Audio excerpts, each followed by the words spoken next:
It's time for the Splash Live from Civic Center TV, featuring stories from and about people like you in the greater West Bloomfield area. Simulcast on cable, 89.3 Lakes FM, social media, and the web. Now live from Green Media Center on Walnut Lake Road, it's the Splash Live.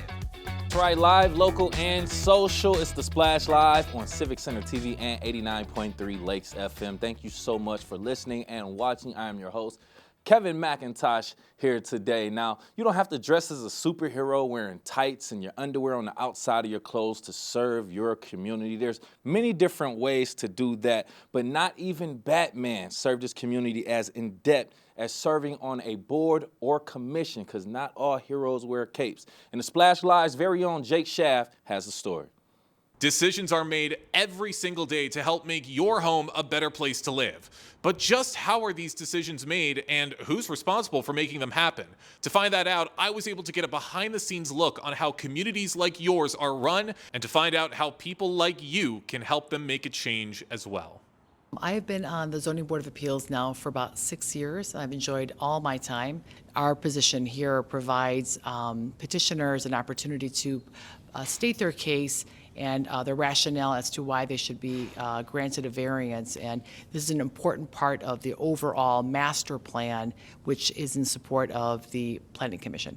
This is my fourth year being appointed to the board. I'm currently chair. I would say probably about 7 years ago, I was a little bored with just extracurricular activities outside of work. My children were older, and I thought this would be a good way to kind of learn about my community that I've lived in for so many years, find out what's going on, and it really just became an interest after that, just sitting in other board meetings and watching the township at work. It's necessary for people who live in the community to know how your community works. There are rules and regulations that people have to follow, and if you're not involved, you don't understand the whys of how these rules come about. And so being involved in a board like this makes you become aware as a resident and may be able to articulate that to other residents as well. By serving on a role like this, you really have almost a complete knowledge, not full complete knowledge, of just how absolutely planned a community is, that all of this amazing development, a township like ours, didn't happen just by happenstance. It was planned. Why is serving the community in this way important? I think you get a better perspective from people who actually live in the community, who are working in the community, rather than if I held a position in an outside community and I was just hired on as an employee, because it deserves people who are committed, who take the time out of their personal lives to serve the board. And it's like a bag of potato chips. You have one and you just want more. How can other people get involved if they're interested in a role like this? I would encourage everybody to reach out to the supervisor, the planning commission, the clerk's office, whoever it might be, and to serve on some capacity. It's kind of like your school board. If you're not involved and you're not participating, then you can't make your community a better place. Come to meetings. That is the most important and the most benefit that I've gotten. That gave me a strong understanding of how government works and what the process is to each board, and that is a monumental benefit for anybody looking to serve on any board in the township. Every voice is important, especially your own. And if you want your voice to be one for your community, stop by your local town hall to find out more information on how to get involved and to take the first steps in creating a positive change for everyone in your community. For Civic Center TV, I'm Jake Schaff. Great story, Jake. And that was a lot of information being shared there, by the way, because I can too admit that I'm not too privy on how government works and different things of that manner. So that is a great way to get involved with your community. We all have different opinions about what's going on. We are critical about what's going on. So go to the city hall, go to those township meetings, see how you can become a board member or be a part of the commission, or at least talk to someone, and it'll probably make a great difference in the community and how you see the community. Speaking of the community, there's a lot of things going on, both good and bad, and even if there are bad things, we want to find solutions for those. One of those possibly being the fentanyl crisis, which not only is affecting the country nationally, but also hitting home locally. And I had a chance to speak with Oakland County Sheriff about this very important issue and how he is bringing in experts and partners to keep the community informed. Thank you for your time, Sheriff. A pleasure. Happy to be with you. Absolutely, sir. First and foremost, like we said, thank you for your time.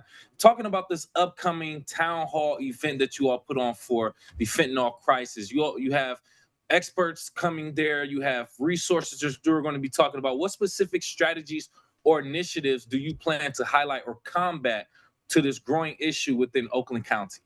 Yeah, so it's a multi-layered approach. It has to be. It has to be like societal, because we know it is so ingrained, tragically at this point in our society. We've had 100,000 plus opioid deaths for the last 2, 3 years running. Those are mothers, brothers, sisters, sons, daughters. On every level, it affects every community, and so we have to address it with the whole of government and society. And law enforcement certainly is part of it. So we can hold accountable the people that are profiting off of this death. But it has to be education. It has to be treatment. It has to be diversion. We don't want to arrest someone who's addicted. We want to try to get them help. And so that's why we partner with so many community agencies and groups like the Oakland County Community Health Network, the Coalition, the Alliance of Coalitions for Healthy Communities. We are regular partners with both of them on lots of levels to try to get people help, get people treatment, get them Narcan, get them a variety of things. So we're going to have other partners at this event as well. We're going to have the DEA. We're going to have our crisis response group. We're going to have Bloomfield Township's chief. He's a good guy. He's going to be there as well. Jim Gallagher. We're going to have the executive director of the Jamie Daniels Foundation. Bunch of resources. So I just listed a few right there, but the point is to inform the community, the public, all the things that we're doing collectively together, how they can get help if they're grabbed by the monkey on their back, if you will, of addiction. How do they find a path forward to a better life for themselves and their families? And as I said, a lot of that's education, it's diversion, it's treatment, it's how do we help? And we're going to lay out all the things we're doing, which is a big list right here in Oakland County. We've been a leader on a lot of these kinds of issues. And that speaks to the efforts that you're putting forth with this town hall. Like you said, already have collaborations and partnerships with different organizations within the community, which it takes that. It takes collaborating with these organizations that have these different resources, that have different experts and different information to give to the community. And it is multifaceted, it's multidimensional, like you said, it's complex. And even going to the root of the situation, how do you plan to envision engaging the community during your town hall to not only address the awareness, raise the awareness, but foster a sense of understanding and support for those who are affected?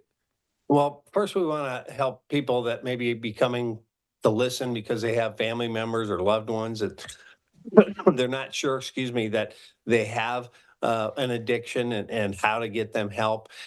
What's the pathway to addiction? It's varied. It can be self-medication for a variety of things. Could be mental health challenges, could be physical challenges. My daughter played soccer right in this area, and 3 of the girls she played soccer with are dead from overdoses. And the way they got there is they had sports injuries, and they ended up transitioning from traditional pain pills after the injury or surgeries following on. And it also sometimes happens with oral surgeries. Regardless of the path, they get addicted to the painkillers. And when the script runs out, they go out to the street to try to find an alternative, and they end up finding something that they have no idea the content, the purity, what's any of those kinds of things. And we know for a fact that one of the biggest presents in all of the drugs you'll find on the street, and that includes these days even marijuana. They're squirting fentanyl, lacing marijuana with fentanyl if you're buying it on the street. So, a side cautionary note: if you're a marijuana user, go to a licensed, regulated, inspected facility. You know what you're getting there. Out on the street, you never know. It could be laced with fentanyl, pills that you think you're getting, like you may think you're buying an Adderall or a Valium.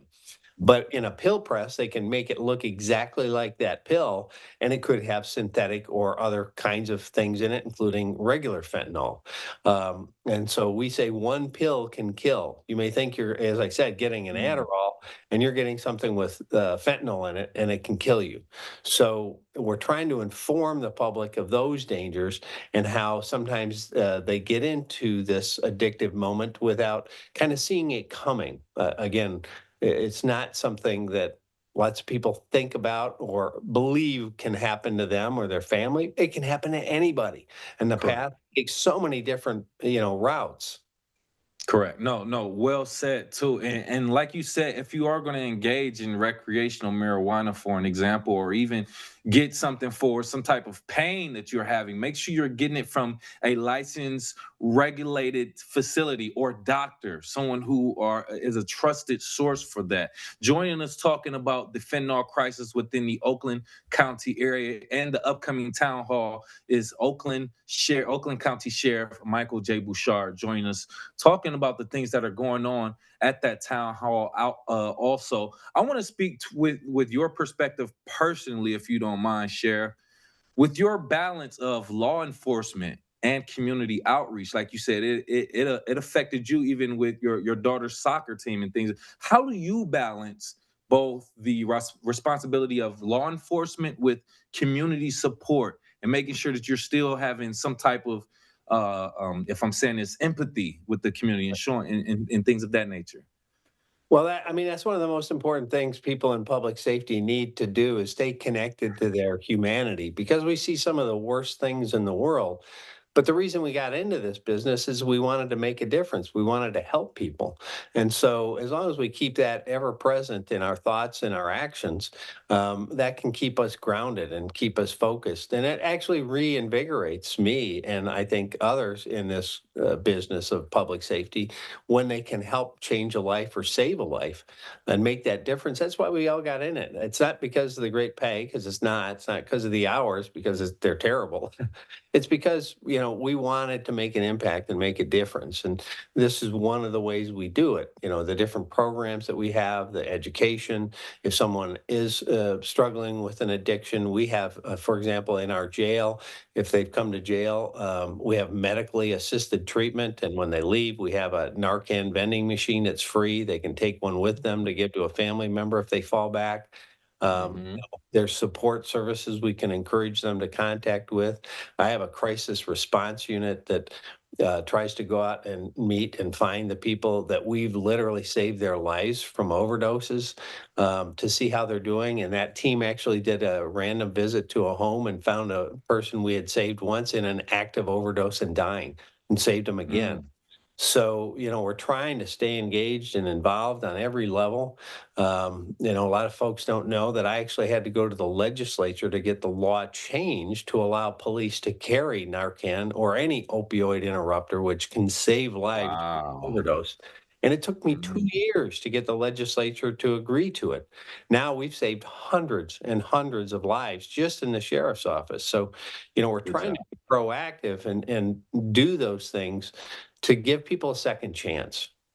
And applaud your effort too, Sheriff, because without taking that initiative to do things like that, we wouldn't have had the results that we have. As a matter of that, so great work that you and your department is doing.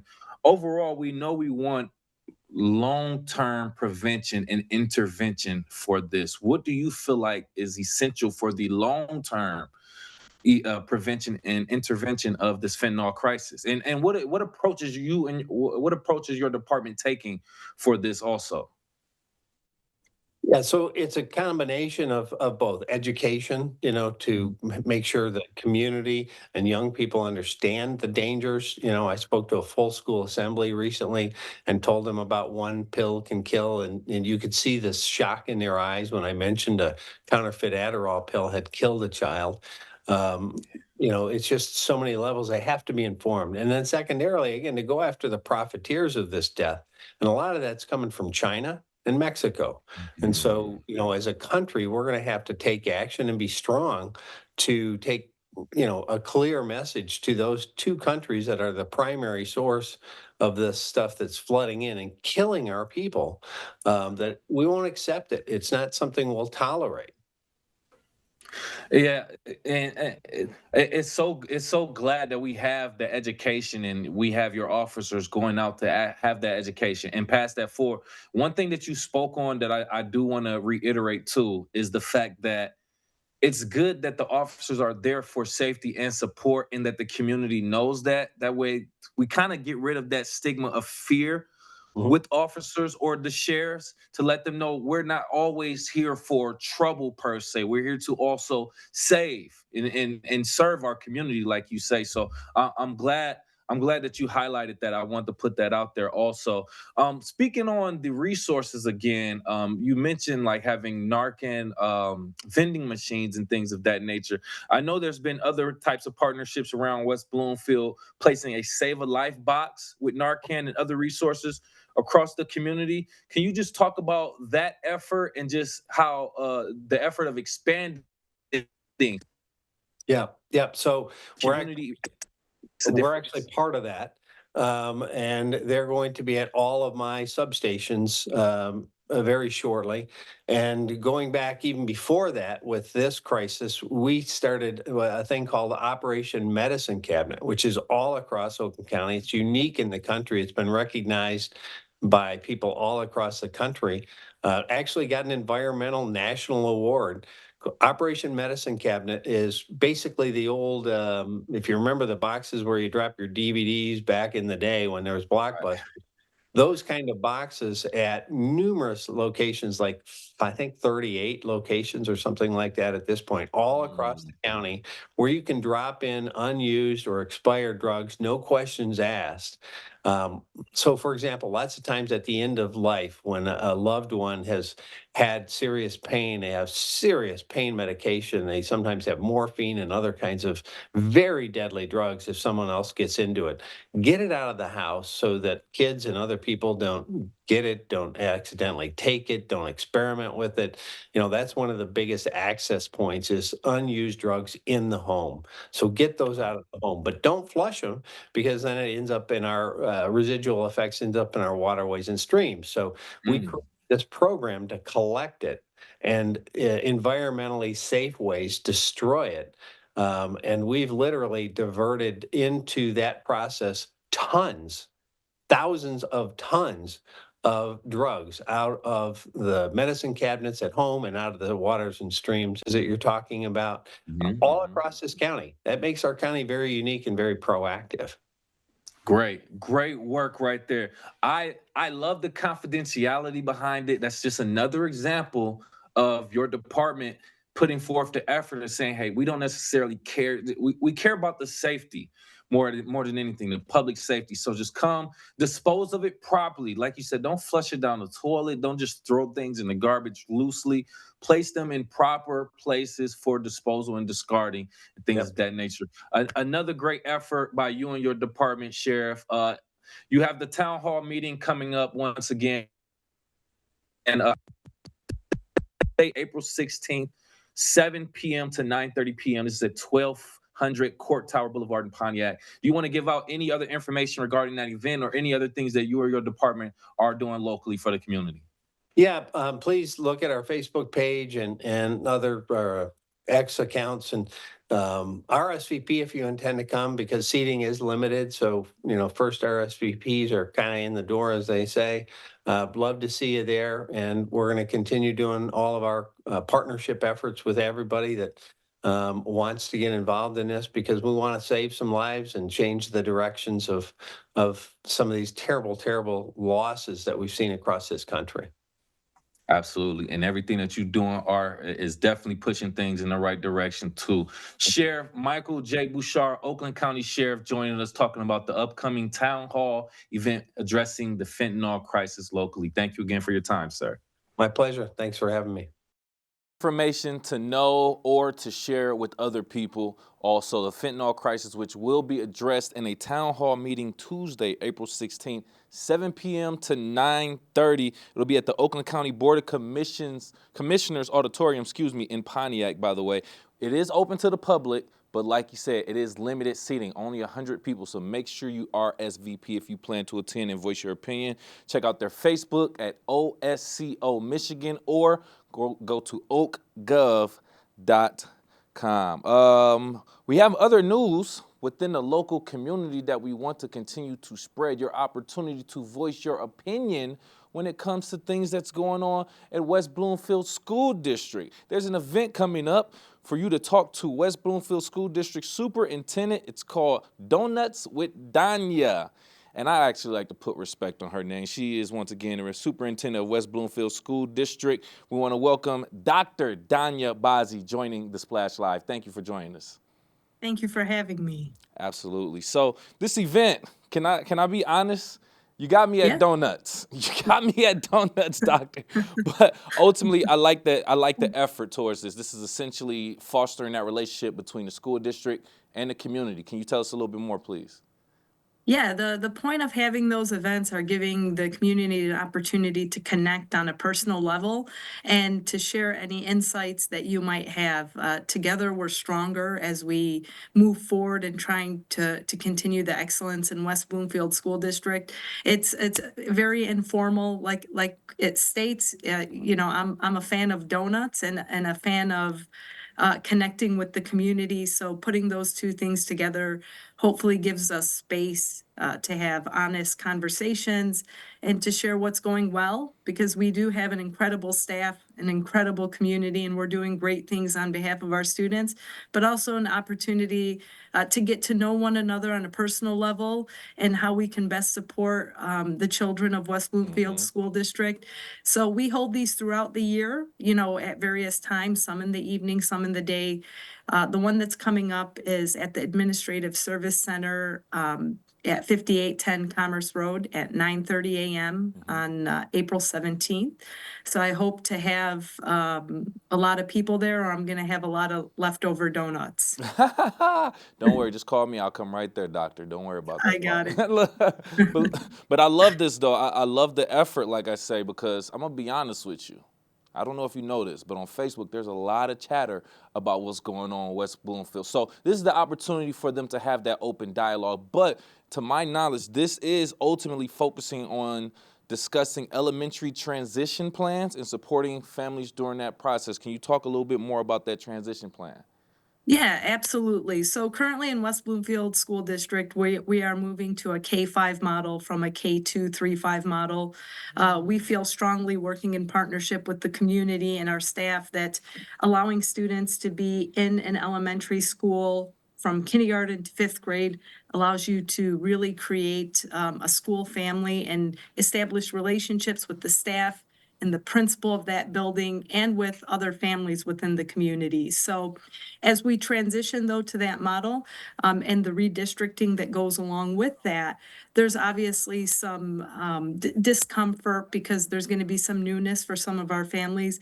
And we want to make sure that we provide opportunities to support, answer questions, and support our families as we go through that transition. So next year, there'll be 4 elementaries within the district. Our students have been district to those 4 elementaries. Even more so at the building level, there's going to be opportunities for our families to get into the building, to meet the principal, and for the principal to share some information going into next year. We love our schools. We are confident that our staff and administrators are going to support our students as they transition to this new model. And along the way, my door is always open to connect with the community on the issues. And it's glad that you're actually putting your face out there and giving people that opportunity to come and meet you face to face to reach out for any ideas or any support that they may have in regards to the youth in the greater West Bloomfield area, or specifically the West Bloomfield School District. Joining us right now, talking about the Donuts with Danya event that's coming up real soon. We have Superintendent of West Bloomfield School District, Dr. Danya Bazzi, joining us talking about this event. So how do you feel this event or other events similar to this actually have an impact on the transparency within the school community? I think West Bloomfield School District, we've always been out there, as you said. There's a lot of discussion, in terms of where the district is heading. Ultimately, the district, and the board and myself, we have finite resources, right? They're not infinite, and we have to Correct. make difficult decisions on behalf of our community because they've entrusted us to ensure that there's a long-term viability and sustainability for the district. So that is something we want to do in partnership with our community. Obviously, there's going to be constructive criticism along the way, but we need to work together to get through those situations as best that we can. What I will say is ultimately, we're all here, and I know this sincerely, we're all here to do what's best for kids and to advocate in terms of doing what's best for students. And so the way that we do that is that we work together to be able to move the district forward in a positive direction. West Bloomfield School District is a remarkable place. It's special. There is a high level of dedication amongst our staff, administrators, and our families who support us, through our PTOs and other organizations.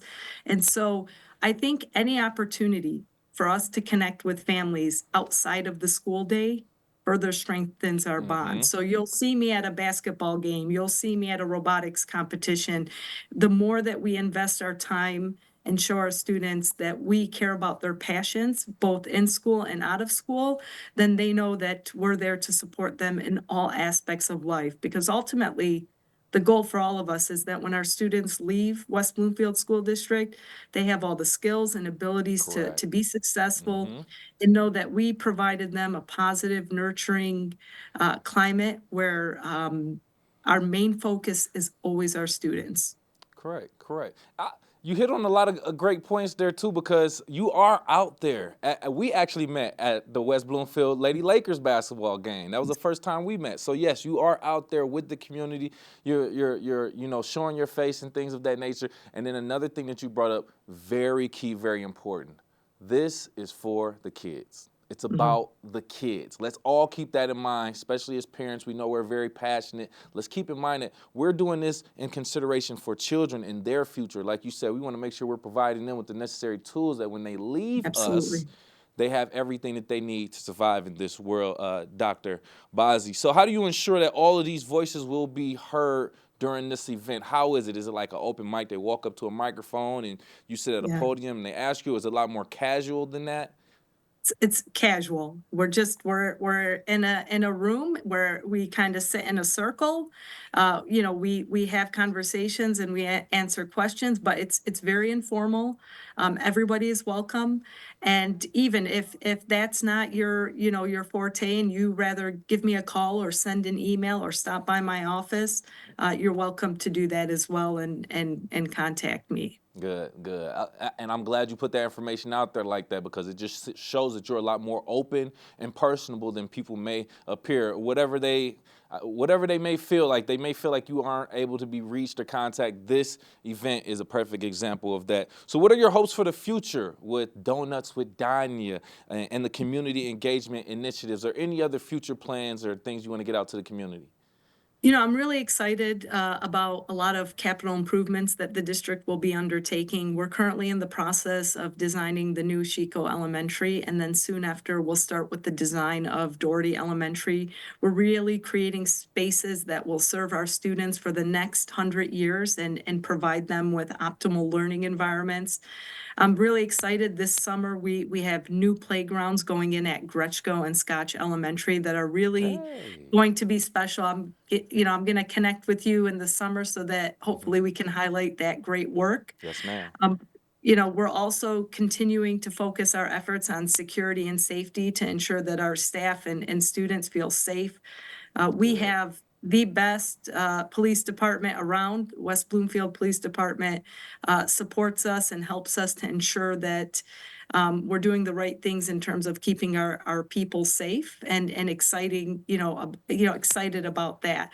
So there's a lot of capital improvements coming this summer that are going to be very noticeable within the district, and I really hope that we're able to reconnect so we can highlight some of that. Absolutely, absolutely. Thank you again for joining us, giving us the information about Donuts with Danya happening April 17th. I have that date correct, right? April 17th? Yes. Yep. Administrative Service Center. Make sure you go out there and support, show your face, and voice your opinion. Thank you again, Dr. Danya Bazzi, Superintendent of West Bloomfield School District, for joining us. Thank you. Take care. Absolutely. We love to keep our community updated on opportunities to voice your opinion about what's going on, whether good, bad, neutral, in the community. We always want to keep you in the know about what's going on. Speaking of another thing to keep you in the know about, speaking of kids also, scholarship opportunities are here. And the Optimist Club of West Bloomfield has began the Be Like Bob Scholarship Fundraiser, as a matter of fact. Great opportunity if you do have grade school kids who are looking for scholarships. Here to talk a little bit more about that, we will have someone from the organization, the Optimist Club of West Bloomfield. I think they're here right now. Joey Spano joining us from the Optimist Club of West Bloomfield. Thank you for joining us. Thank you for having me. Good morning. Absolutely. Thank you so much for being here. So this scholarship is honoring the late Bob Mellon, who, according to the group's fundraising page, quote, embodies the Optimist mission through his positive attitude, kind heart, and selflessness in service to others. First of all, great that you are absolutely honoring Bob with this type of thing. But can we just go back a little bit and just tell us a little bit more about the Optimist Club in general first? Okay, well, Optimist Club was established, I believe, in the 1970s by Pastor Jack Freed, who was longtime pastor of Holy Spirit Church, who passed away just a couple years ago. And another one of our members, Jeff Lieb. And we just been in business a long time and do great things in the community. Our motto, the Optimist motto, is friend of youth. And so one of the many programs that we've run over the years has been a scholarship program where we provided scholarships to graduating seniors that are going on to college. And we're involved in we have an essay contest we run every year. And we do a number of other things in the community. So it's all about helping the community and, one of the strong civic organizations that's been in business for a while. Yeah, and I have to be honest with you. That's why I wanted you to start off by clarifying exactly what the Optimist Club is and does, because from the outside, just going off the words, I would think it has something to do with like optometrists and them joining up as a club locally. Nothing wrong with that either, but it is ultimately, like you said, connecting with the youth, providing them with resources, which is what we love to support here. Now, let's get into this actual scholarship honoring Bob Mellon. Can you just share with us a little bit more about Bob and how he embodied the Optimist mission? Absolutely. The scholarship was established in 2020 by the club, and it's in memory of Bob Mellon, who passed away in 2019. And Bob was a founding partner in the accounting firm of Mellon, Smith, and Peebles. And he was a longtime dedicated member in the West Bloomfield Club dating back to 1982. And I knew Bob very well and admired him greatly. He's a strong believer in public and higher education. And he felt that public education is the foundation of our democracy, and the character of our youth determines the strength of our future. So the Mellon family is a family of educators. Margie Mellon, his wife, was a longtime teacher and reading consultant and retired from the West Bloomfield School District a few years ago. One of his daughters, Cheryl Kaplan, is currently a third grade teacher at Scotch Elementary. Another daughter, Melissa Michelson, is the current principal at Hillel Day School. And then son Michael is also in education. So this scholarship is a fitting tribute to Bob Mellon and the Mellon family. And I guess we want more of our kids to be like Bob. And that's what the name of the scholarship, that's what we named. be like Bob. Yeah, So, be like Bob. I like that. You know what? I like that because when I was growing up, there was this Gatorade commercial about being like Mike. Now, Mike, Michael Jordan, famous guy, basketball player, we all know him. But Bob is more home. He's home and he made it. He's the MJ of West Bloomfield when it comes to what he's done, what he's contributed to the community. So it's great to make it a local hero and say, be like Bob and the things that he's done in the community to make a difference. Joining us right now from the Optimist Club of West Bloomfield, Joey Spano, talking about the Optimist Club Be Like Bob Scholarship fundraiser going on. Now, how do you feel like programs funded by the Optimist Club Scholarship contribute to community enrichment and support the career goals of children? well, this one in particular, I think supports obviously our students. This was eligible students for the scholarship have to apply. They have to be a current senior at West Bloomfield High School and plan on attending a college or university in the state of Michigan. And they have to complete an application. They have to write 3 essays describing their academic and career interests. And then another thing we would like is describing why kindness and optimism are important to them. And as the Optimist Club is all about, we're trying to support optimism in the world. And we all know the world needs a lot more optimism right now. Yes. Oh, yes. And then they can explain how the scholarship can help them financially, and they have to have 2 letters of support. And I just want to put this in that the West Bloomfield community should be so proud of the students, particularly at West Bloomfield High School. These are just Correct. outstanding young people. They give us hope for the future, certainly. So. No, that goes back to what you said, and please excuse me if I misquote it. You said something like the strength of our youth embodies the future of the country or something like that.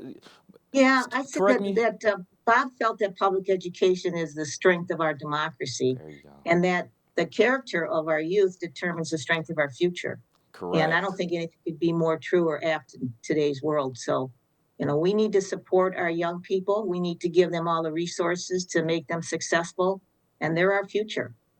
No, great point. And we always go back to that point. The support starts with the entire village, not just the school, the at home also, their peers, and a lot of different factors that go into that. So that's great information. That stood out to me when we talked about that. Joy, if you don't mind, I just want to find out your personal motivation behind being in the Optimist Club. What was your reason for joining?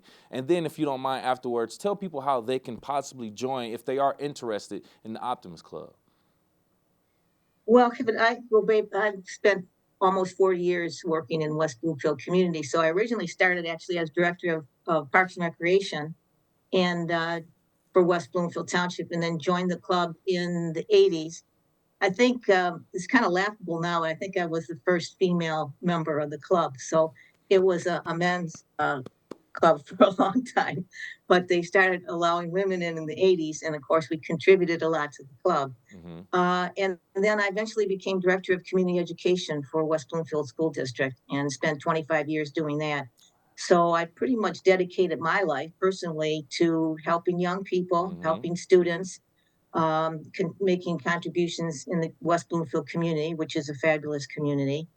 And, there are many ways to help youth, but the West Bloomfield Optimist Club has been very strong and supportive in our community. At one point, we had over 100 members. It's hard now. It seems like this next generation is not so interested in civic organizations. But as you said, it takes a village, really, and it's part of the community all to come together to provide resources and strength and encouragement and support for our young people. And I think people are rewarded when they contribute something to their community, whether it's through a civic organization, whether it's through some way they can support our schools.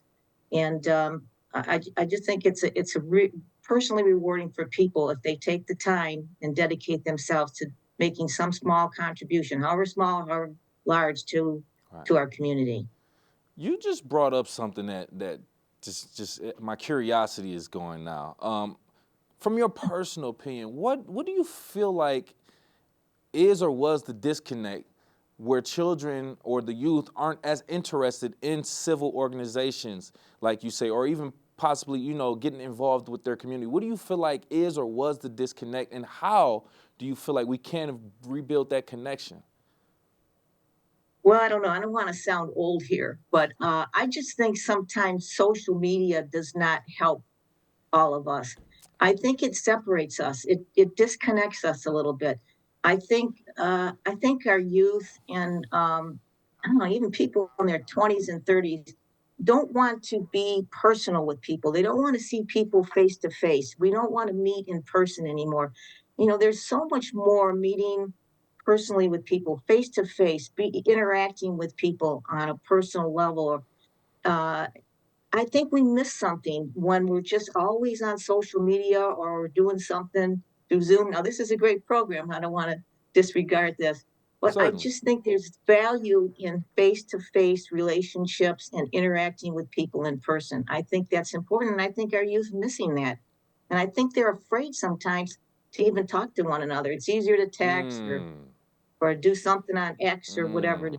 So I think that personal face to face interaction is really important in our society. And somehow we've got to get back to that. We've got to relay that message to our young people that it is important to interact personally, one on one with people or in a group or face to face. I just can't underestimate that, in my opinion, how important that is. Hey, if that sounds old school to you, then call me old school too, because I was kind of feeling that exact same way, if I'm being honest. I mean, social media is a tool. You can use it, for communication, but I do feel like it may have contributed to that. So organizations like the Optimist Club of West Bloomfield is a great way for people to come together, do things for the community and in these civic organizations, and just show the impact that it has on the youth and the community overall.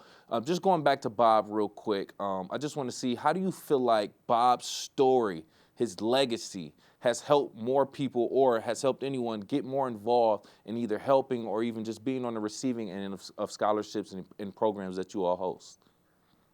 Well, Kelvin, all of us over the years were we tried to bring people in. We'd always invite people to our meetings. And, COVID hurt us. I think COVID hurt everybody, tell Mm-hmm. you the truth, in some ways, Right. many of our organizations, because we stopped meeting in person. We're meeting in person again the first and third Tuesdays of the month at the fire station on Maple Road. Mm-hmm. But I think Bob was always so community minded. And I think everybody, again, being optimistic in the Optimism Club, in trying to bring people in and just trying to make a small contribution, however, as I said, however small or large. Bob was a very generous person. Like I said, I knew him well. He was just so kind hearted and just embodied the things that we're trying to promote in our young people and in the world in general: kindness, optimism, and positive thinking. Absolutely. That seems like the best way to go, Joy. Also, just, ultimately, let's just go back to the golden rule. Treat others how you want to be treated, ultimately. If you need a helping hand every now and then, sometimes it might be beneficial for you to give a helping hand also, especially in the community. So thank you again for that information, for your time. Just one more time, tell people how they can find out more information about the scholarship, about the Optimist Club, and or apply for the scholarship. Yeah, Kevin, the seniors at West Bloomfield High School should see the fabulous Noelle Essick, who is our college and career counselor at the high school. So go to the Career Center, see Ms. Essick. She is wonderful. And submit your application. The deadline is approaching quickly. We have a selection committee, and then we will be awarding a scholarship. First place of $2,500 and second place of $1,500. And we will be honoring them at a breakfast in May, and then also they'll be honored at the Michigan Week breakfast. I guess I think Friday, May 10th. So, and like I said, please come to one of our meetings at the fire station and the first or third Tuesday of the month. And they can also go on our website, look up West Bloomfield Optimist Club, and we would welcome you with open arms. We'd love to have you. We've got things, we're planning activities for the coming year, and we would love to have people join us. Yes, sounds very, very exciting. Thank you again for that information and for your time. Joy Spano from the Optimist Club of West Bloomfield, talking about the Be Like Bob Scholarship fundraiser. Thank you again for your time, Joy. Thanks, Kevin, for the opportunity. Appreciate it. Absolutely. It's my honor and my pleasure to continue to give out the information that is key for our community to move forward and be productive, and also share with their also neighbors and things of that nature. We have so much more to keep you updated on. We are live, local, and social on Civic Center TV and 89.3 Lakes FM. We'll be right back with The Splash Live. Missed one of our live broadcasts or one of your local municipal meetings? Check it out online at civiccentertv.com. Every meeting, show, and interview on demand. Thank you for watching and listening to Civic Center TV and 89.3 Lakes FM. It's that time of year, Lakers. Gather around to honor our community's volunteers at the 52nd Annual Michigan Week Awards. Watch as these local all-stars are honored for their leadership, dedication, and passion to their community. To register, go to michiganweek.org or catch the live broadcast May 10th at 7 a.m. on civiccentertv.com or on Comcast Channel 15 and AT&T Channel 99.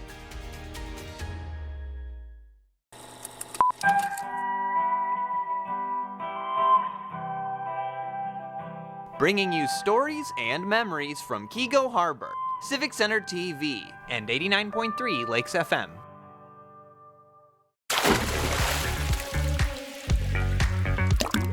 And now, back to The Splash, live.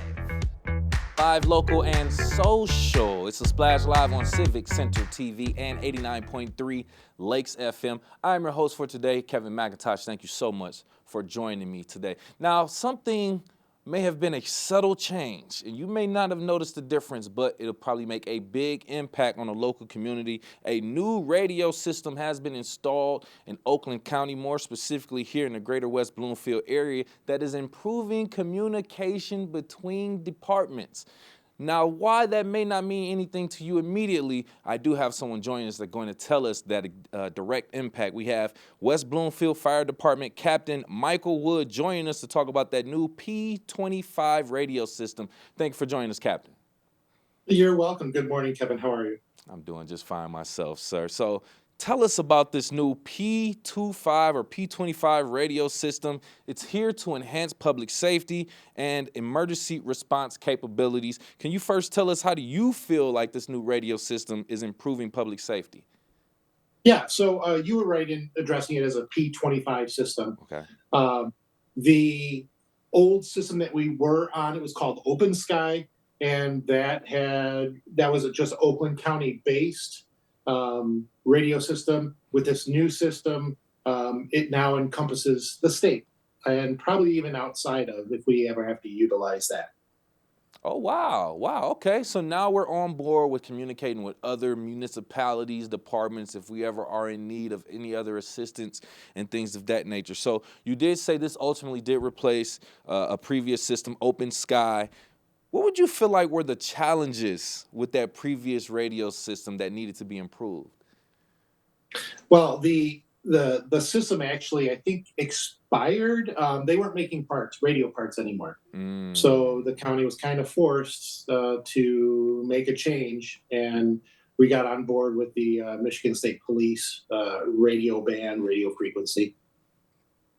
Great information. So overall, it is, as someone who is a communication or used to be a communication major, I'm far removed from college at this point, I know the importance of communicating, right? So while to the public, this may or may not seem like something big, it's very, very key because there could have been issues of blackout spots or areas where you wouldn't get service. I'm not saying that whether or not I know that's the actual problem, but I know when you're dealing with some type of faulty communication system, miscommunication can really deter the progress, especially with our emergency crew and first responders such as yourself. So how do other features in this system like GPS and recording system enhance the communication with the first responders?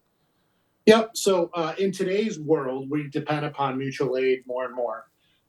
So having the ability to talk with those mutual aid companies that are outside of West Bloomfield is very important to us. We do have contingency plans. Even the county has contingency plans in place if the radio system were to go down. So it's the radio itself nice and bright and yellow, actually has two means of communicating. We can communicate with the towers and then broadcast to the world, or we can just communicate radio to radio in case the towers are not accessible. So with this new system, we do have the GPS capabilities on them.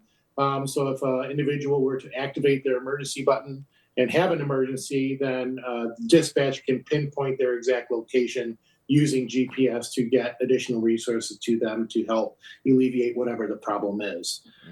We have a lot of radio channels on this little radio as well. We have over 480 available just to the fire department. The police department has a little bit more, and then the county or dispatch center has even more to choose from. Interesting. Nice bright green radio. Also looks pretty cool. Looks like a toy. I'm gonna be honest with you. I want one of those, Captain. I'm just gonna be honest. I've always wanted a walkie-talkie. It's pretty nice. Just don't hit the red button. don't never hit the red button. I don't care where you are. Don't hit the red button. Join us right now, West Bloomfield Fire Department Captain Michael Wood joining us talking about these new upgraded radio systems within Oakland County, specifically West Bloomfield, the P25 radio system. So you say they now have the capability of communicating beyond just Oakland County, different counties, different cities, even possibly different states. So with that, let's just say, for an example, we have a national event coming up to the Metro Detroit area, the NFL Draft. Huge event. I would imagine there's a lot of different moving parts. Can you just talk about how radio systems like this actually help with collaboration between departments and counties when it comes to major events like this? Yep. So these radios are not cheap. We don't like to give out loaners because they're so expensive. So everyone can kind of use their own radio. And with the NFL Draft, if they're bringing in mutual aid companies, which I think that is in the plan, that's all part of the Emergency Operations Center that they're working on, contingency plans for all that. They can set up very robust communication systems so that there isn't that lack of communication. Right. Okay. So what would you say the role that Oakland County agencies like yours play in ensuring public safety beyond our borders with these new systems? I know, like we said, we just talked about the draft, but any other instances where you may have to step outside of these borders, talk about how this helps with that also. Yeah, so if the governor declares a state of emergency anywhere, let's say the dam that broke up in the Midland area, a state of emergency was activated for that, and our teams that can offer assistance can now organized go up there and offer assistance and be in communication and keep everybody updated and start completing tasks that are required of them. Right. Not only the dam, but tornadoes, severe weathers, any natural disaster, any act of terrorism, we can all get involved and be supportive and solve the problems. You know what's so crazy? The more you talk and explain that, I'm really starting to understand why we needed these upgraded systems. Now, I didn't know anything about the old system, but now I'm like, we should have been had this. Why? Like, this is necessary in case of those emergencies. You don't want to wish that you had that capability during that time. You already want to have that type of thing in place. So thank you for providing that. What are your expectations long term for this new system and how it could improve the relationships between departments? I think the relationship between the departments is going very well to begin with. I just think that the radios are going to just ensure that and keep us being able to communicate. And obviously, it's a radio communication. That's key. That's the whole point, right? No, 100%. So within your specific department, the fire department, how do you feel like this has improved your communication just within your department? Has it fixed any possible issues that you may or may not have experienced? So there are some dead zones, and we plan for that, and we are knowledgeable of where those are, and we're working with the county to improve those dead zones. But this radio also has the capability of we can get around those dead zones and still communicate with each other, just to keep everybody safe. have a very close relationship with our neighboring communities, and they are also on the same radio system. So that's very nice. We've had a couple larger scale fires where we've had to call in mutual aid, and they've just blended right in with our incident command system. It was refreshing. Nice, nice. I don't want to sit here and pick your brain all day about walkie-talkies and radio systems, Captain, but I definitely do appreciate your time. Any other additional information that you want to get out, any messages for the West Bloomfield community that you want to share while we have you? No, I don't think so. You actually had some very good questions, and you covered a lot of ground. Thank you, man. Make me feel like I'm doing my job. I'll let Dave know that. Thank you again. Once again, West Bloomfield Fire Department Captain Michael Wood joining us on the Splash Live talking about the new P25 radio systems here in West Bloomfield. Thank you again, sir. Thank you, Kevin. Yeah, I love to talk to our local officials, our first responders, and how we are doing things to not only give the community a voice to concern anything that they have going on, as well as talk about things that are helping to build the community. We have so much more to talk about, but that's all coming up. We are live, local, and social on the Splash Live on Civic Center TV and 89.3 Lakes FM. We'll be right back with the Splash Live. Missed one of our live broadcasts or one of your local municipal meetings? Check it out online at civiccentertv.com. Every meeting, show, and interview on demand. Thank you for watching and listening to Civic Center TV and 89.3 Lakes FM. The West Bloomfield Youth Assistants will be recognizing local youth for their volunteer service, personal growth, and leadership. Join us as schools, hospitals, and religious organizations nominate the up-and-comers in your community. Show your pride for our future. The Youth Recognition Awards, May 1st, 6 p.m. at the West Bloomfield Middle School. This community update from Civic Center TV and 89.3 Lakes FM. Find local municipal meetings at our program schedule on civiccentertv.com. Find when your meetings air live or when they're replaying on our Civic Center TV live stream. Find it all at civiccentertv.com and click schedule at the top of the screen.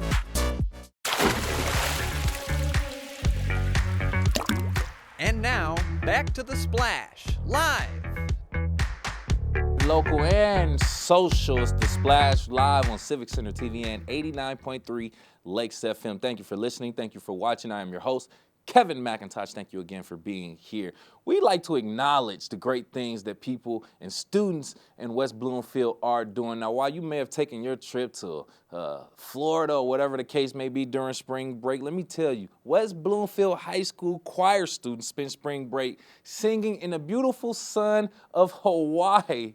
Oh, I'm so jealous already. I actually had a chance to talk to Cheryl Hawk recently, their choir director, about this exciting trip. Here they are right here. You can see the pictures in case you are listening on 89.3 Lakes FM. Just pictures of the students being in this beautiful setting in Hawaii singing. It looks like they're singing in the streets. They performed on Ford Island overlooking the Arizona Memorial, the Hawaii State Capitol House Chamber, and Rotunda. And they represented Michigan in the Vietnam Veterans Parade. Congratulations once again. You can check out those photos and check out more at WBSD.org or Facebook at West Bloomfield Schools.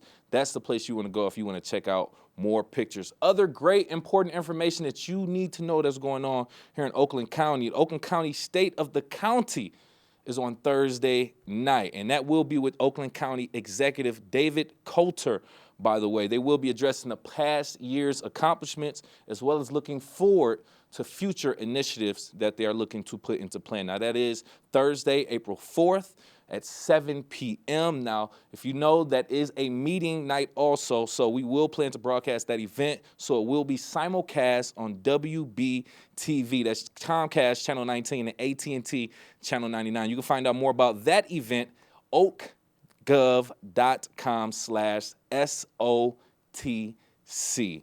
So many other great things going on in Greater West Bloomfield. We reflected on a lot, new radio systems, the West Bloomfield High School taking the trip to Hawaii. But we have so much more things to keep you informed on right here on the Splash Live. So make sure you check us out on AT&T Channel 99, Comcast Channel 15, Facebook Civic Center TV 15.